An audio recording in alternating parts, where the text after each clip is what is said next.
What's up, Lola? How are you? I am well. How are you doing? I'm doing very well. Thank you for joining me this evening.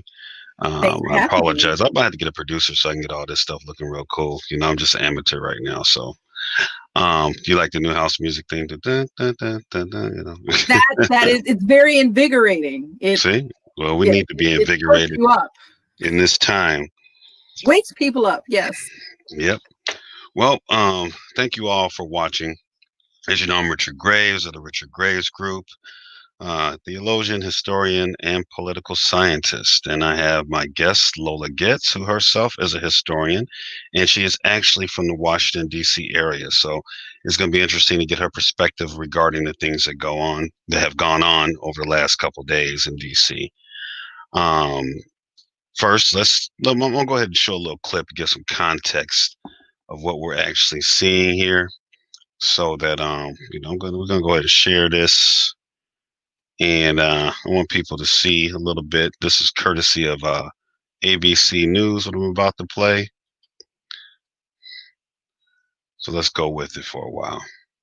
Just a quick update from the D.C. Fire Department. We're hearing that they have responded and transported at least 2 to 3 people with injuries, and that they are now looking into reports of shots fired at the Capitol now. Let's bring in Nancy Cordes, who is still on Capitol Hill. Nancy? And Nora, the House Minority Leader, Republican Kevin McCarthy, confirmed just a few minutes ago that shots have been fired inside the Capitol building. He didn't say by whom. It's not clear whether he knows by whom, but multiple reporters have said that they've seen at least one person being carried out of the Capitol on a stretcher, covered in what appeared to be blood. So, we don't know if that was a protester or a police officer. Obviously, this is a completely fluid event. And take a look at this. This is the crypt of the U.S. Capitol. And what you're looking at is essentially hand-to-hand combat between Capitol police officers and these protesters who appear to be trying to storm that area of the Capitol as police officers try to keep them back. That area is called the Crypt because it was originally designed to be the final resting place for George Washington before he decided that actually he would rather be laid to rest at his beloved Mount Vernon. But it is an area on the first floor of the Capitol, and I'm just speculating here, but it's likely that police were trying to keep the protesters out of this area because there are spaces in the bowels of the Capitol where lawmakers can be taken to be kept safe. And police probably didn't want these protesters getting any closer to the basement of the Capitol than they already were. Wow. I want to address the first pink elephant in the room here. I should say the white elephant in the room. Can you imagine if that had been a group of African Americans trying to storm the U.S. Capitol, physically fighting with law enforcement? Can you imagine how that would have went? Well, that never would have happened to begin with. If you juxtapose the images from yesterday and the images from one of the Black Lives Matters protests from this summer, the law enforcement officers look completely different. For the Black Lives Matter protest, peaceful protest, there were more officers on hand. They were in riot gear and they were organized and in formation. What we saw yesterday, from what I understand and from my readings, less than 25% of the force was actually working that day. And when I say the force, I mean the Capitol Hill Police. I don't mean MPD. I don't mean Secret Service. I don't mean the National Park Police. I don't mean them. The Capitol Police only had about 25% of their force working yesterday. You saw they were not prepared. They were not in riot gear. Most of them did not have helmets. Most of them didn't even really have good PPE on either. So what we're seeing here is you're definitely seeing a difference in the way the groups are treated by law enforcement, by officers, by the military. And I hate to say this, and maybe you can appreciate this yourself, but I really think that the The superior officers and whoever's in charge, because I'm not military and I'm not Leo, so I don't know how to call it, but whoever's in charge over there really did their employees or their officers a huge disservice by not equipping them sufficiently for what was going to happen. Mhm. Like I said, they did not have the proper gear. They did not have the proper weapons. They did not have the proper PPE. Not only, I heard one Capitol Hill police officer died, and that was today. I heard well over 25, I think closer to 40 officers have been injured at this time. And I'm really concerned, and we're going to see later on down the line, I'm really concerned to see what the COVID-19 numbers are for the officers after this is over. So, I mean, this was a huge failing on so many different levels. It's not even funny. Okay. I definitely understand your perspective. As you know, I was in the Marine Corps, and I've worked in a law enforcement agency now. I have been an officer before, a tactical officer, so I've had training in dealing with crowd control and riots. I'll say this much, that I don't think it was a lack of them purposely being unprepared. I think it was a matter of them underestimating what it was they were going to be dealing with, underappreciating the threat. And this goes not just to law enforcement, but to my whole party, the Republican Party, for underestimating what happens when you stoke white nationalism and neo-Confederacy. And I think that they looked at it as a political rally. As the president of the United States, they're doing a political rally. But I think what was underappreciated is the rhetoric and the hyperbole that he utilizes to manipulate and to incite the groups that he is targeting to support him. If you look at the videos, you see guys carrying Confederate flags. You see guys carrying those "Don't Tread on Me" flags. So this lets you know the mentality of the average Trump supporter.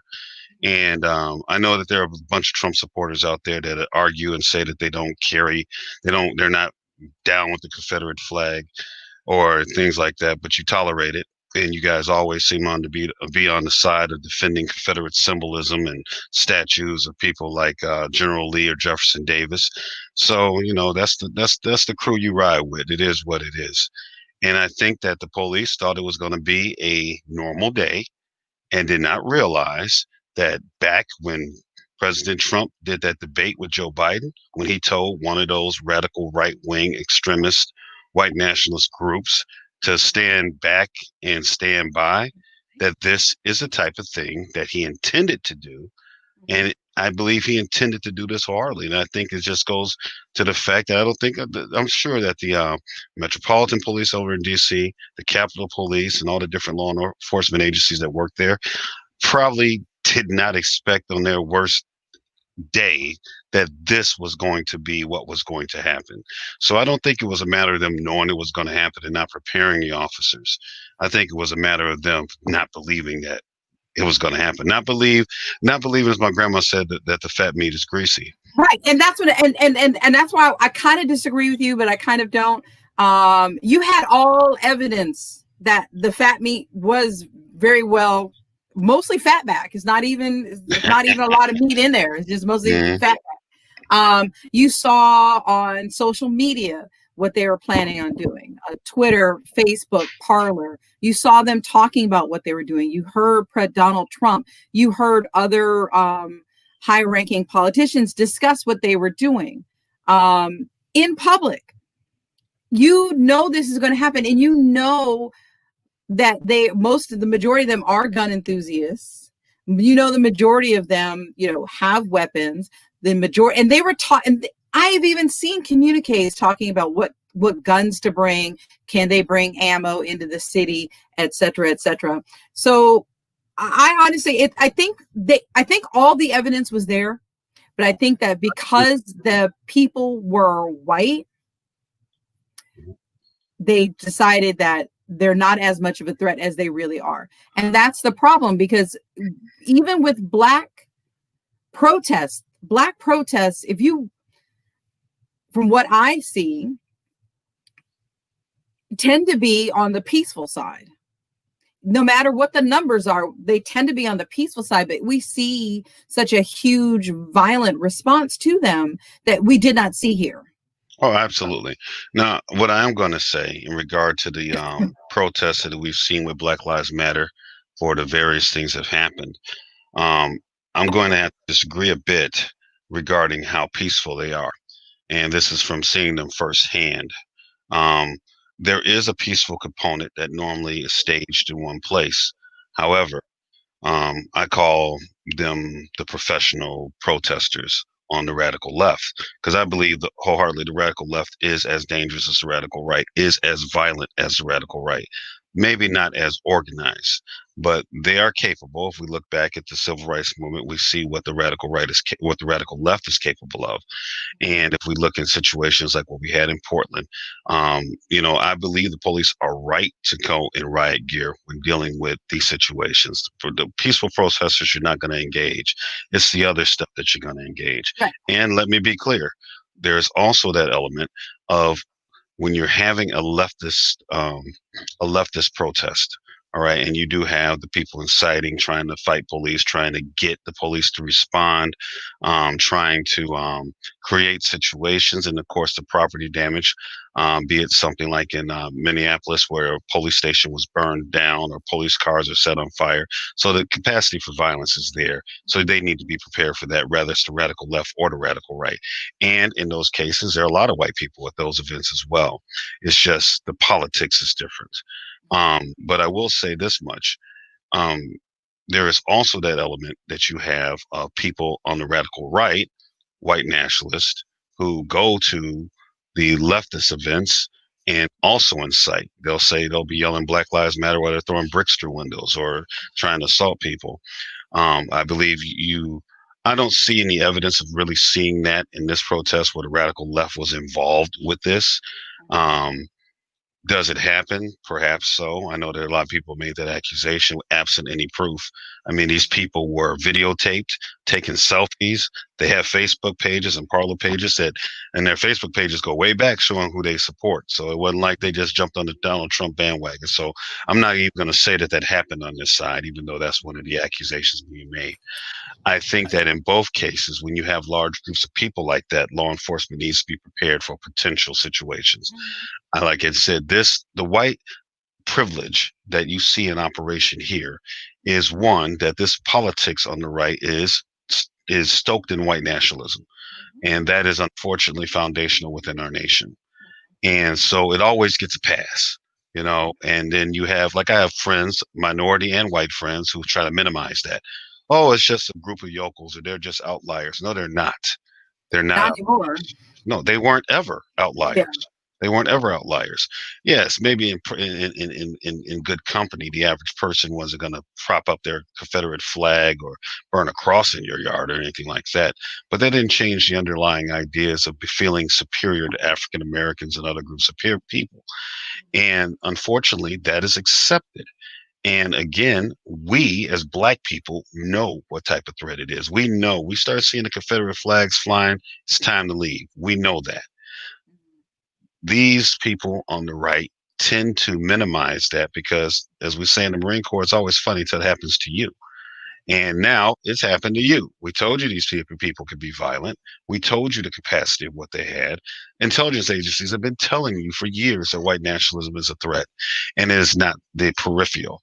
So I believe, even based on basic intelligence, I believe the police underestimated, underappreciated the threat that they were facing. And I hope that this lesson is learned.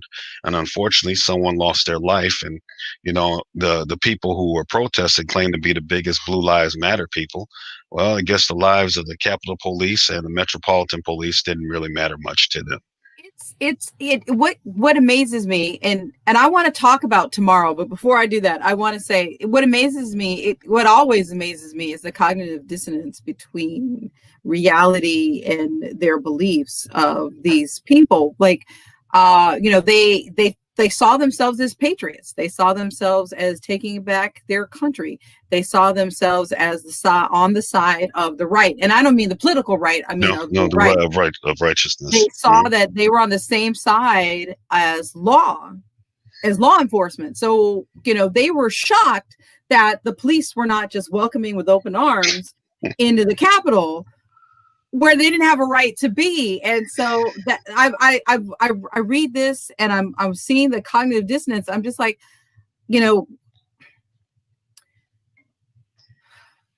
I know this was intentional. I know it was on purpose. I know it's been going on for decades, but I really think we're doing these people a disservice, and I think we're doing America a disservice by continuing to flame these radical ideas. Well, let's be clear. I blame this on my party particularly. All right. I'm a Republican, but I blame this on the Republican Party leadership going back to Nixon. You're a historian. You understand the Southern strategy and what the intention was to flip working class white voters to the Republican Party from the Democratic Party. Unfortunately, the Democratic Party helped them do that by abandoning labor and becoming the party of identity politics and no longer the party of labor, of working class people. Now, you can say that's a positive or negative. That I wouldn't argue either way right now. But I will say, with Nixon employing that politic, the Southern strategy, and again, it was a strategy, and contrary to what Candace Owens says, it did happen. We all were alive for Jesse Helms and Strom Thurmond. We know who they were and what they were about and where they came from. It was a strategy. That means it wasn't going to happen immediately during Nixon's time, but it did happen. It did manifest during Reagan's time.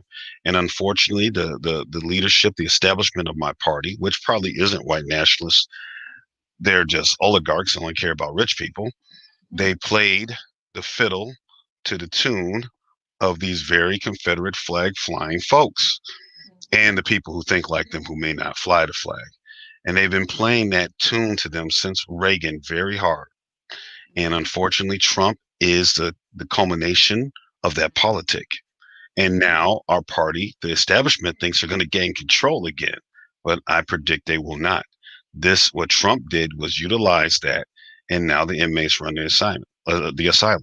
And you have danced with the devil, and now the devil is in control. And I'm interested to see, even if the Republican Party survives another 5 to 10 years. The only reason I think the party's still standing is because of the fact that political parties since the Roosevelt administration, Franklin Roosevelt administration, the Democrats and the Republicans have written themselves into the structure of government. During the time when the Whigs became the Republicans, they weren't rent-seeked with legislation to be stoked as a part of the structure of government, the party system.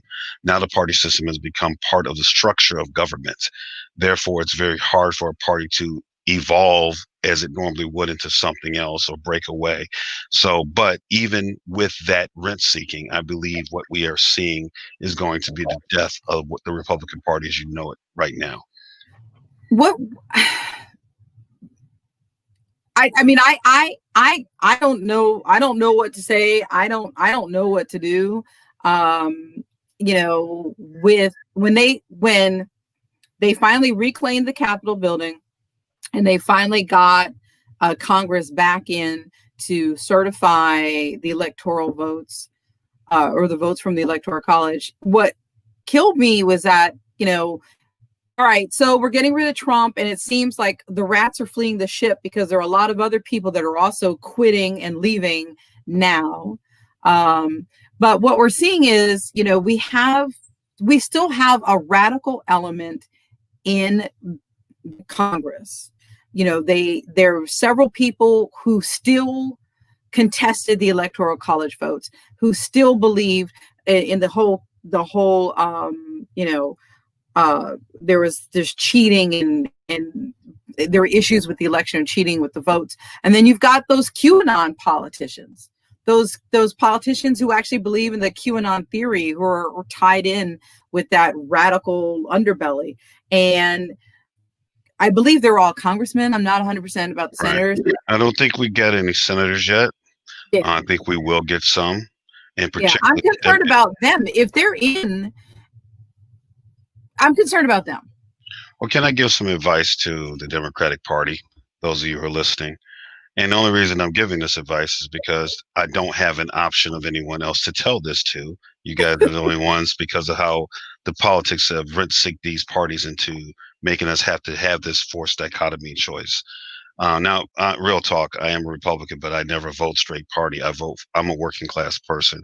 I vote for politicians who I believe will be in the best interest of working class people, period.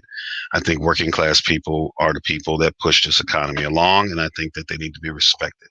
That being said, um, the Democrats, what they have to do, this is going to be a very critical time. Any misstep could be catastrophic for our country. All right. I know the Democrats now have a responsibility that goes beyond their party now. All right. And what I mean by that is if they play this wrong in 2 years, you're going to see a lot more of those radicals end up in the House of Representatives and in the Senate. All right. Now, the Democrats have taken control of the Senate. All right. And they have the House of Representatives. Now, let's remember, this was the same exact scenario when Obama came in. And even when Clinton came in, first 2 years, and they always do the wrong thing and end up losing it. My suggestion to the Democratic Party, as a Republican from the outside looking in, is you all need to shift your focus a bit. The identity politics, as far as the symbolic gestures that you do. I'm not saying the policy that you should be seeking. I agree you should be seeking policy for the equality of all peoples, regardless of sexual orientation or gender or race. That you should always do, because as Americans, that's what we should all want for our fellow citizens, regardless of those things. However, if they go into the land of make believe with that stuff and they focus on that and they don't focus on the economy and they don't focus on, I hate to sound old school, but putting the chicken in every pot, there's going to be a consequence. And it's going to end up with a net negative. That energizes that base to no ends because it's part of the rhetoric that's used to manipulate them. It's been part of the rhetoric that has been used to manipulate them since the Nixon administration. I'm saying learn the lessons of history, focus on working class people, regardless if they're gay, straight, if they're Christian, Muslim, atheists, if they are freaking in the cities, in the suburbs, in the rural areas. Focus on the economy, focus on trying to make life better for all groups of people, which includes white working class people. Because as they continue to feel abandoned, they will continue to flock to this ridiculous white nationalist neo-Confederate train that is called MAGA that Trump has created, because he's not done. It is not over. All right. He has started a movement, and my party may be too stupid to realize that they're running that ship. I hope that the Democrats realize what they're really facing. And this is not about your base anymore. This is not about the Democratic base. This is about the United States of America right now. And they have to think bigger than that. What I want to see, well, unfortunately, we're now in this position where we got to clean up. The Democrats have to clean up the mess from the Trump administration. And I think I fear they might be so caught up with trying to do that, they might not be able to do much of anything else. And I think that's kind of what you see whenever you get a new Democrat into the executive branch. I think that's kind of what you see, because we've got the high deficit, we've got the high deficit, we've got the high spending, we've got all that. So we're so busy. And now we've got the problems with we also have problems with the pandemic, which are kind of hand in hand. So I think we're going to be so busy trying to deal with that, and then also trying to deal with the mess the Trump administration has left in terms of, are we going to identify the crimes? Are we going to identify the criminals? Are we going to prosecute them? Are we even going to do that? Personally, I'd like to see the Democrats come out and go balls to the wall like the Republicans do. The Republicans get in office and they just push in every single thing they want to. I would like to see the Democrats do that too. But I do think that given the situation the United States and the world is in today, I think the economy and the pandemic are the two biggest things. And those are really big umbrellas. So well, that's what I would like to do. Well, I would hope that President Biden learns the lessons of history from Franklin Roosevelt. Obviously, when he became president, there were some serious things going on. We had a Great Depression. All right. And so if Franklin Roosevelt could navigate the Great Depression, and with Henry Wallace and the other people that he had on his cabinet and as vice president up until he died. If Joe Biden can look at that model and realize that's how you do emergency triage for a nation, all right, because we are in a bad situation. So there's going to have to be some unifying steps. And again, President Roosevelt focused on the American people in a certain type of way that has not, we haven't really seen that happen in our recent Yeah, times. not Right. since. So No. we need a statesman at the helm and not a politician. That's what it comes down to. So I would hope that the Democrats, instead of going around passing um, you know, um, passing well, whatever they passed in the Congress regarding gender neutral language and stuff like that. And don't get me wrong, I'm all for people utilizing their pronouns, but the Congress of the United States, all right, we, like you said, we do have these bigger issues going on. The COVID is affecting everyone. The economy will affect everyone. I don't care what your pronoun is. That being said, we need to focus on those things because those little symbolic acts that they do to make their base feel better about themselves or make them feel like they're doing something is really absent any real public policy push. So what I would like to see the Democrats do is push the issue on unifying the country first, and two, while simultaneously while unifying the country, to address these economic concerns. Hopefully, I'm hoping that President Biden and Vice President Harris enact a national jobs program similar to what Franklin Roosevelt did in order to rebuild our infrastructure, which is failing and falling apart. All right. That is a good 10-year arc of putting people to work, meaningful work, trades work, and all kinds of other type of work to make this thing happen, where you're putting people to work, you're putting a chicken in every pot. All right. And you're actually rebuilding this nation because right now we do need a new energy grid. We do need our roads and bridges and schools and et cetera. We need those things done and fixed and brought up to speed. We're supposed to be up to code with the rest of the Western world. Well, we aren't. So We we need really to, right, we need to focus on that. And I'm hoping that the Democrats do that. The WPA did a lot for the nation's infrastructure. That would be great. But also, I want to point out that they also had a program for artists as well. And maybe we can also get teachers and education in there as well. Well, absolutely. I think that we have severely, how should I say it? We've done a great disservice to our education system in many ways, and the games that we've played, and the disrespect that teachers have from the general public, particularly the right. I think that teachers need to be respected more. And I'm here in Chicago, so we got Chicago Teachers, Chicago Teachers Union, who doesn't have the best reputation because they don't know how to market themselves well, in my opinion. But I'm going to say this much, that, even with the Chicago teachers and their union, and sometimes when they're protesting, I don't think they understand that the average person doesn't have the benefits that they have. So crying about, your insurance going up when everybody else's has isn't helping you. So I would say to Chicago Teachers Public Union, the Chicago Teachers Union, please, try to focus on the children as well when you're talking. I think you get a little bit more goodwill from the average citizen who doesn't share in that benefits pool. But that being said, I think the teachers do deserve the benefits. They do a very hard job. And I think we do need to invest in the arts because the arts and science work hand in hand. When you infuse people's creativity, you get great scientific things. This is how we got the NASA program. So for people who don't think that a person learning how to play a flute or learning how to draw or to paint isn't helpful, it is very helpful because those are the people that create things. That's how you get your Bill Gates and your Steve Jobs. That's how you get those type of people that think like that, and then they might get with business people who don't think like that and create things, because as a nation, we should be leading the world in these areas. Well, I have to say this. I don't know much about Baltimore.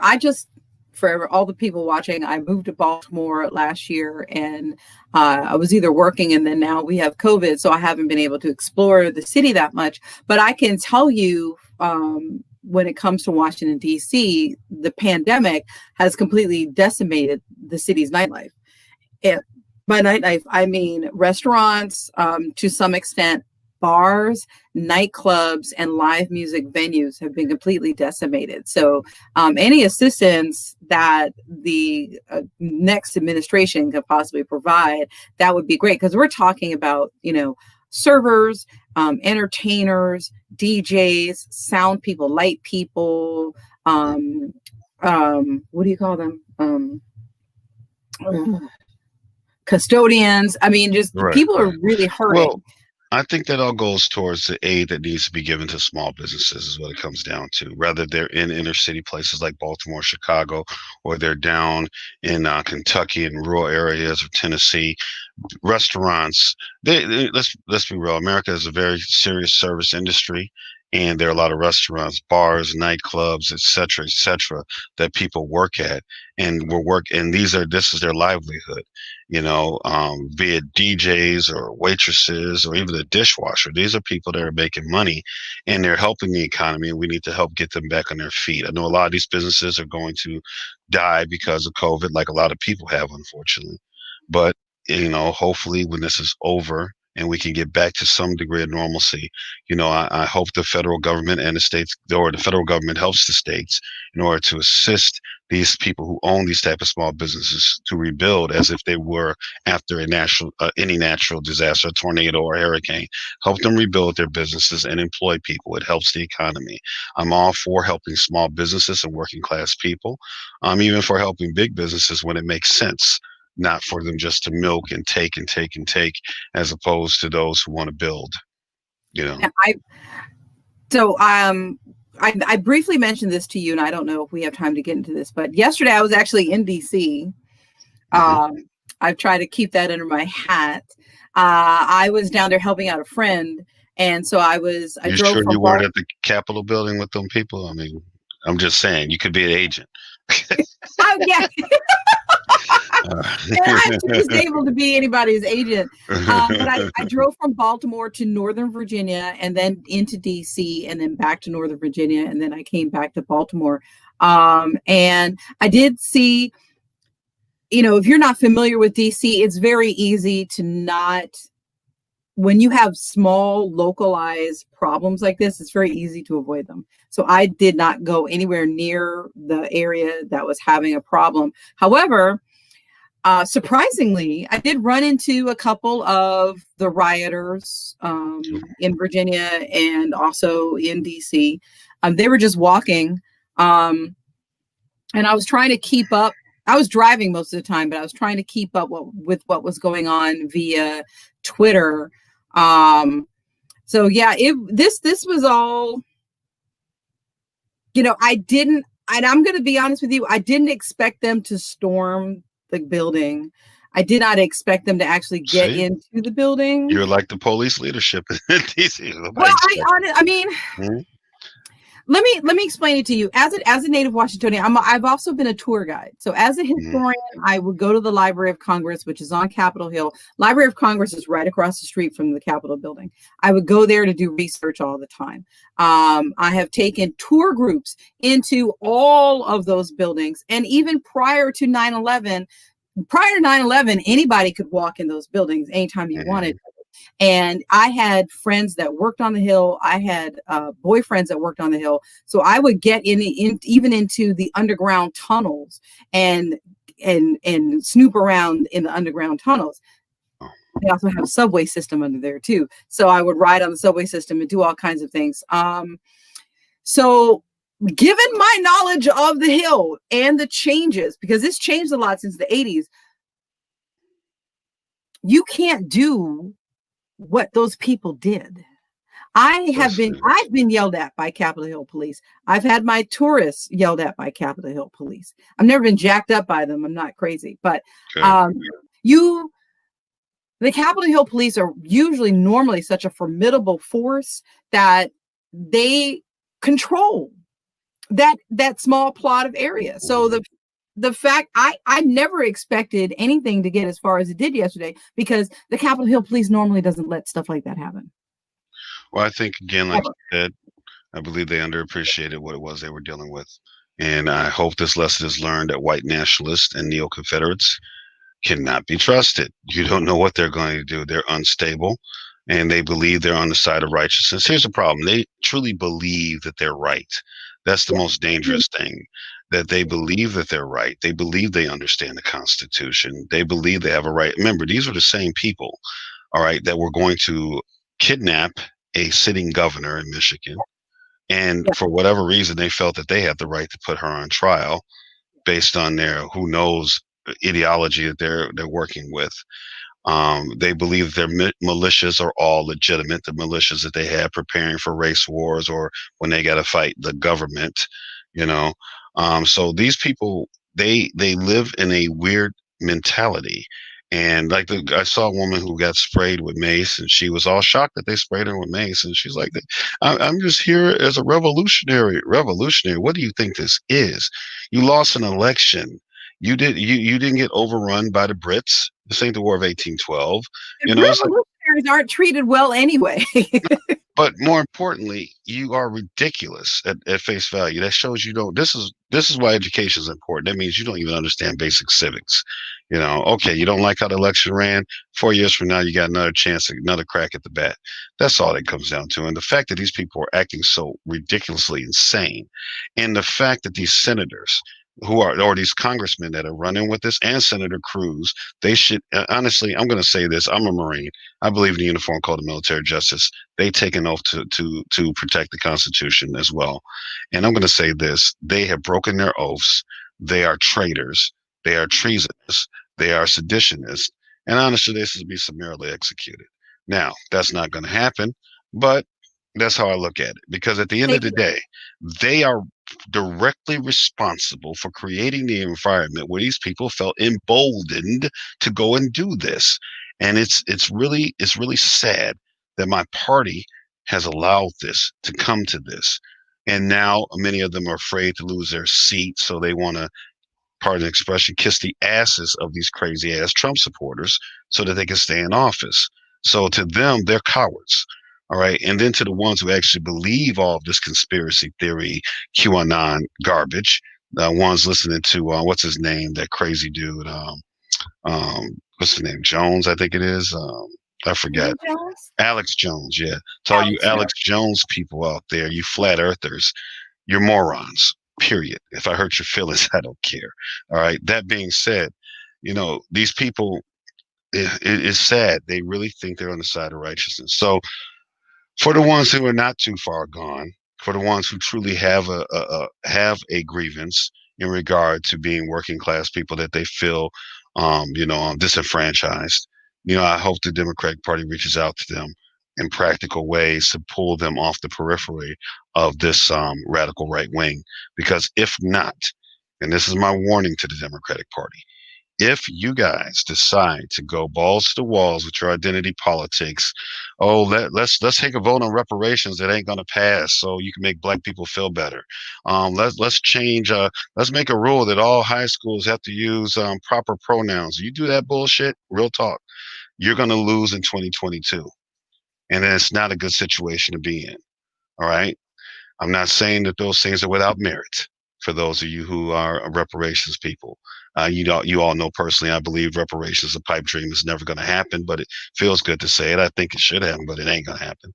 But that being said, for those of you who feel that way, I'm not trying to reduce your politic, but I am going to say we need to be in the realm of reality right now, and there are bigger fish to fry, and we need to make sure we fried them before we start dealing with the minutia.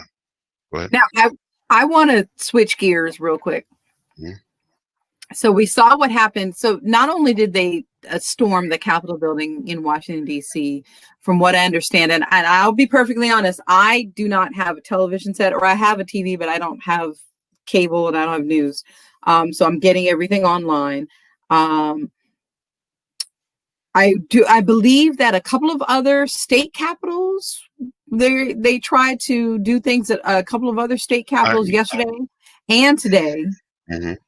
And so I'm wondering, what do you think is going to happen between now and the 20th of January? Well, I think that's the least of our concerns. All right. I believe, well, yeah, because that's the least of our concerns. They're just getting started. This January is a warm up. we need to be concerned as a law enforcement person. I'm telling you, we need to be concerned about the next 2 years, really concerned. All right, because radical right, as we know, white nationalists, radical right wingers, they blow up buildings like Tim McVeigh did.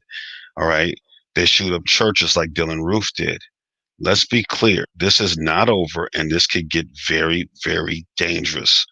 All right, so speaking to the law enforcement community, I hope you guys learned your lesson on this. You need to be watching these people, and we need to be prepared. Again, they were going to kidnap that governor. These are the same people.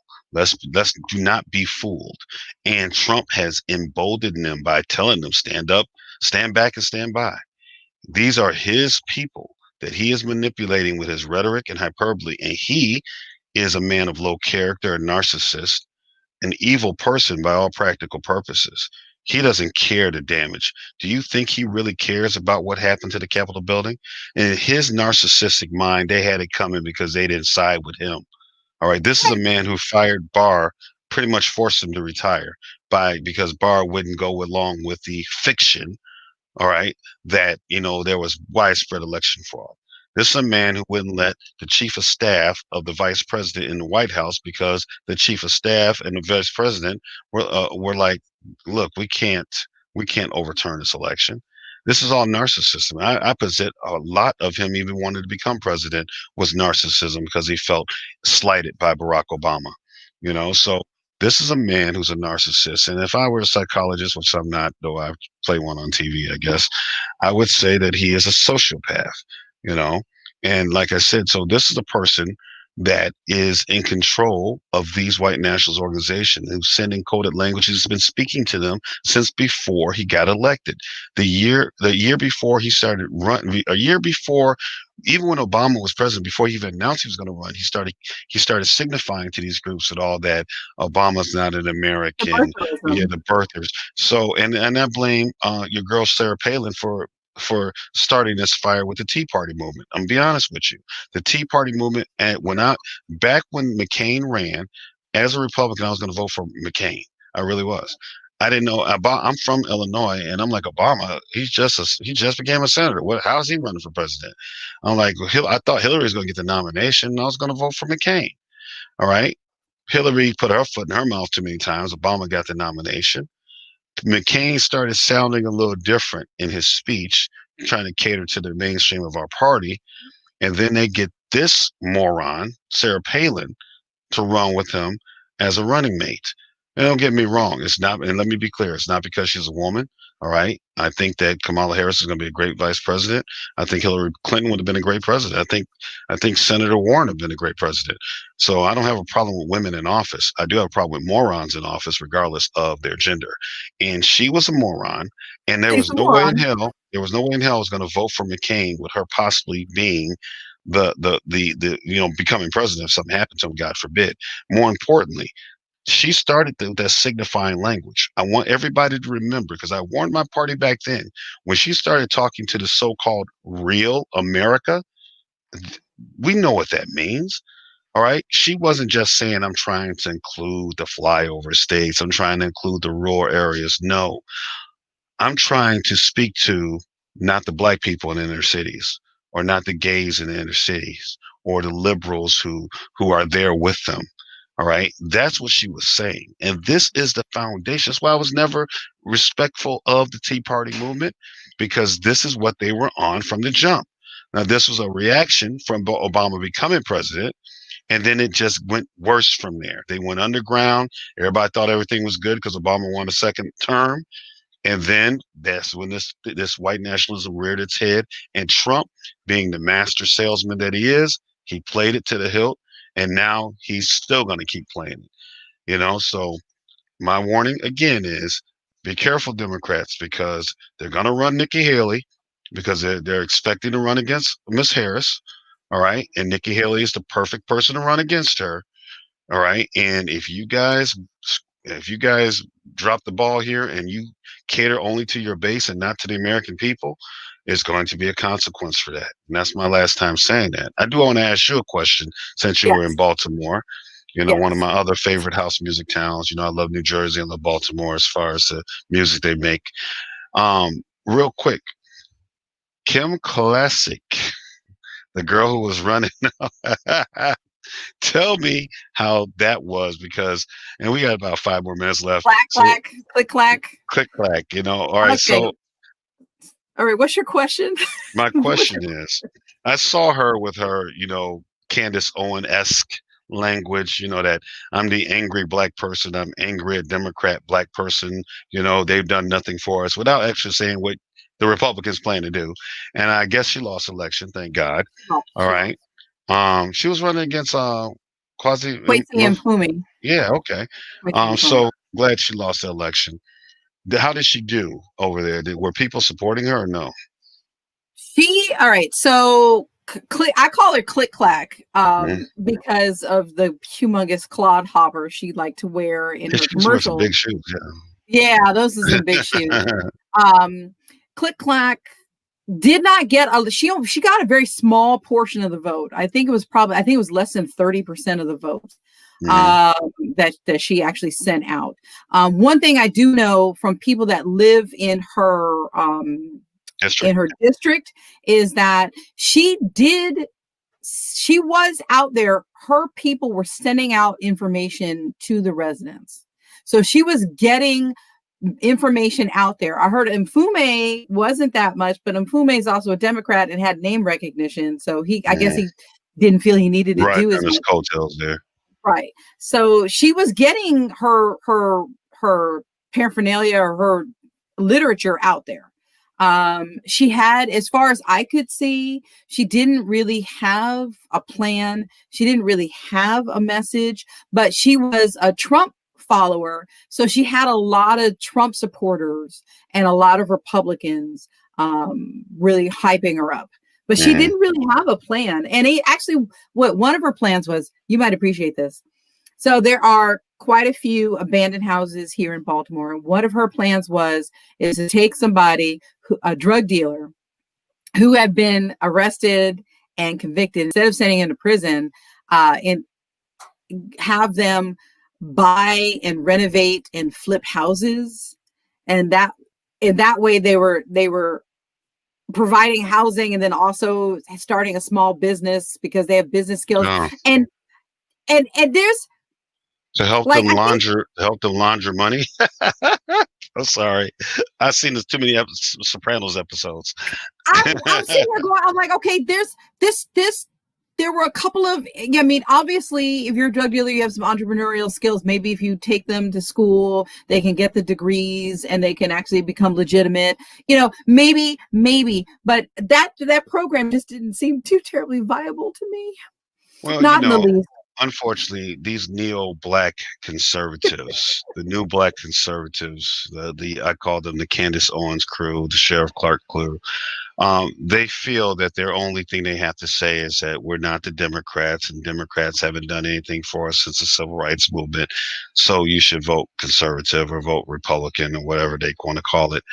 And that's all they seem to offer to the table. I've rarely heard any of them actually offer any real public policy that's going to be beneficial to Black people, let alone the general population of the United States. So, I don't take them seriously. When my book comes out, you'll see that I talk about them a little bit, just a tad bit. I use Her Majesty style. And that's one of the things that bothered me about her, because I've seen her commercial. That's all she did was talk about all the bad stuff that the Democrats did or haven't done, and that we should vote for her. But it takes more than just, if I'm single, I don't date somebody. If you're going to talk bad about other men, if you're going to talk bad about your girlfriends, that doesn't make me want to be involved with you. Same thing with politics. I need you to know what you are going to do for me. Right. And that she just didn't have it. I don't know about other Republicans. I don't really follow other Black Republicans that much. I don't really know any. I don't know any right now that are actively in an office and that's not to say there aren't any. I don't know every Black Republican that's in office in the United States, but for what I'm seeing, I am, as Robin would say in the Teen Titans, I'm underwhelmed by what I'm seeing. You've got to come with a just the same thing with the Republican Party. The Republican Party nationally, locally, never really comes out and says what they can actually do for POCs, what they can do for Blacks, what they can do for underrepresented people in their party. All they say is, we're different. Why don't you try something new? Mm-hmm. I mean, we need a little bit more than that. We Yeah, need a like little. what Trump said. What do you have to lose? Well, we Obviously, our saw what we had to democracy. lose. Our democracy. Real quick, I want to touch base and just say this. Did you see how the Brits responded to this, and the Germans and our allies responded to it? Like, you know how you got that one friend that gets drunk at the party, you got to try to explain it? That's how they look like, Well, see, what had happened was you had one too many, and then, of course, our enemies, the Soviets, or what's his name's friend, Putin. Okay, Russians, I'm sorry. Soviets. All right, so the Soviets over there were like, this is why democracy is not a good form of government. This is what happens. I The missed that. Iranians were dogging us out. The Chinese were dogging us out. Like, The see, this is why we don't Venezuelans. do democracy. And Did wait, you the see what the Chinese, Venezuela said? the Chinese said, yeah, the It's Americans were karma. coming. Yeah, the Americans said, the Chinese said the Americans were coming down on us when the people in the Hong Kong thing, where they rushed into their parliament, and they said, see, but now you see what it's like, So honestly, I think we've taken a big black eye in the international community. We look like a bunch of yokels, of uneducated fools over here. Trump has made an embarrassment of the United States of America. He's made an embarrassment of the office of the presidency. He is a joke. World leaders giggle at him, if not outright laugh, except for Putin, who uses him as a tool. And it's really sad that our country is taking this hit internationally. I mean, when was the last time the British Parliament was stormed? It was in the 1700s or something, or the 1600s. I think it was I thought it was the 1800s. Okay, I will say this. Whenever I would see images of other governments and parliaments having fights and arguments and things, you saw it in England, you saw it in Ireland, you've seen it in several African countries. And I would always say, that's the kind of fervor I want to see in this country.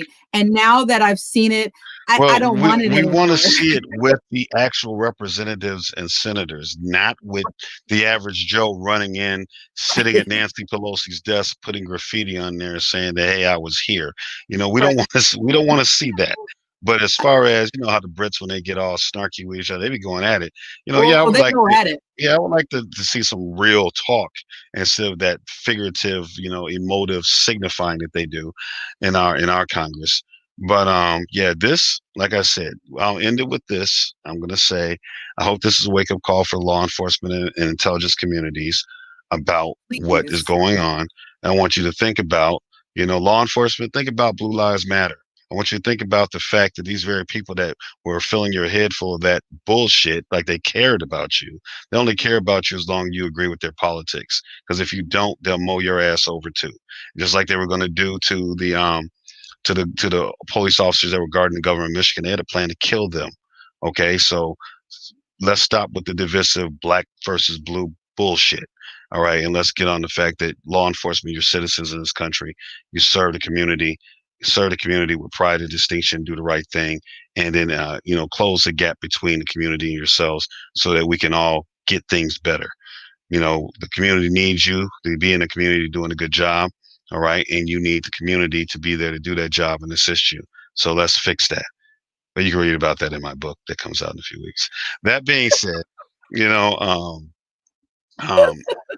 Lola, I appreciate it. We gotta do this more often. I have been waiting for your call. Yeah, well, I've been a tad bit busy trying to finish this book, and I work in public safety.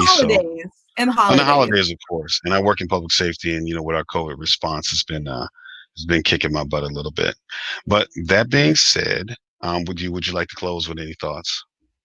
Everybody, please try to stay safe out there, not only just from different violence that might pop up here and again, but also from COVID. So please wash your hands, wear a mask, distance as much as possible. We want everyone to stay safe so that we can see what this new administration brings about. Hopefully we'll see some good changes. I want to see some good changes from the new administration. I will like to send a shout out to one of the Republicans. We have a representative named Kinzinger here in Illinois, who has been very vocal about the Trump administration for a long time. He's one of the few Republicans that I've seen that has been in office that has been calling this dude out and calling his supporters out as well. And I'm glad, I hope that he represents the future of the leadership of our party. You know, they call us all rhinos, you know, but I just think we're not batshit crazy. So that's if rhino translates to you're not batshit crazy, I'll accept that title. All right. Thanks again, Lola. I will talk with you. We'll set up another time to talk. Everybody, thanks for tuning into the show. And you all have a nice evening.